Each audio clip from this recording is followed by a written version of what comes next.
Isra Mi'raj adalah dua bagian perjalanan mukjizat yang dilakukan oleh Nabi Muhammad SAW dalam waktu satu malam saja.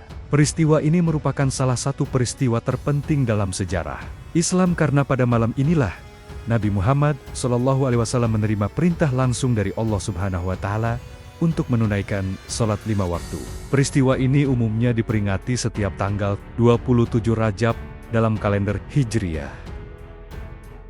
Pengertian Isra dan Mi'raj. Secara bahasa, Isra dan Mi'raj terdiri dari dua kata yang memiliki arti berbeda. Isra, perjalanan malam hari yang dilakukan Nabi Muhammad SAW dari Masjidil Haram di Makkah menuju Masjidil Aqsa di Palestina, Yerusalem.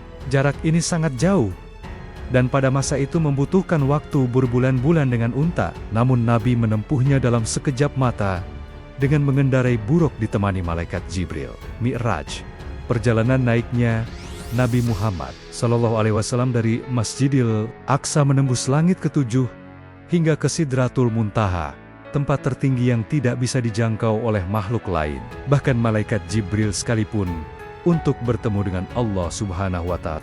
Latar belakang peristiwa ini terjadi pada periode akhir kenabian di Makkah, sebelum Nabi hijrah ke Madinah. Tahun ini sering disebut sebagai Amul Huzn, tahun kesedihan, karena Nabi baru saja kehilangan dua sosok pelindung utamanya.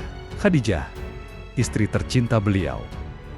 Abu Thalib, paman yang selalu melindunginya dari kaum Quraisy. Allah Subhanahu wa Ta'ala menghadirkan peristiwa Isra Mi'raj sebagai tasliyah, hiburan, dan penguatan hati bagi Nabi Muhammad sekaligus untuk menunjukkan tanda kebesarannya. Kronologi singkat. Perjalanan Isra Makkah ke Palestina. Nabi Muhammad SAW berangkat dari Masjidil Haram mengendarai buruk. Sesampainya di Masjidil Aqsa, beliau memimpin salat berjamaah, menjadi imam bagi para nabi dan rasul terdahulu. Ini menyimbolkan kepemimpinan Nabi Muhammad sebagai penutup para nabi. Perjalanan Mi'raj, naik ke langit. Setelah dari Aqsa, Nabi dinaikkan ke langit. Di setiap tingkatan langit, beliau bertemu dan disambut oleh para nabi terdahulu. Langit 1, Nabi Adam. Langit 2, Nabi Isa alaihissalam dan Nabi Yahya alaihissalam. Langit 3, Nabi Yusuf alaihissalam. Langit 4, Nabi Idris alaihissalam. Langit 5, Nabi Harun alaihissalam.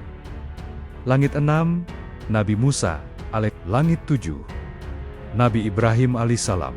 Sidratul Muntaha dan perintah syalat. Puncak dari perjalanan ini adalah ketika Nabi Muhammad SAW naik ke Sidratul Muntaha untuk menghadap Allah Subhanahu wa Ta'ala. Disinilah Allah mewajibkan perintah salat 50 waktu sehari semalam.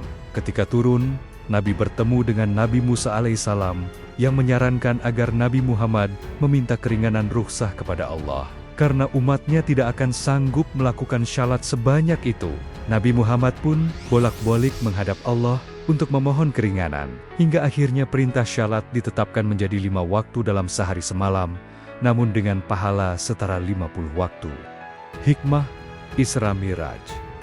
Pentingnya salat adalah satu-satunya ibadah yang perintahnya diterima langsung oleh Nabi, tanpa perantara malaikat Jibril, menunjukkan betapa krusialnya ibadah ini sebagai tiang agama. Kekuasaan Allah menunjukkan bahwa hukum alam tunduk pada kehendak Allah, seperti perjalanan ribuan kilometer dalam satu malam. Ujian keimanan. Ketika Nabi menceritakan hal ini keesokan harinya, banyak kaum Quraisy yang mengejek dan tidak percaya. Namun, sahabat Abu Bakar langsung membenarkannya tanpa ragu, sehingga ia diberi gelar Asy-Shiddiq, yang membenarkan.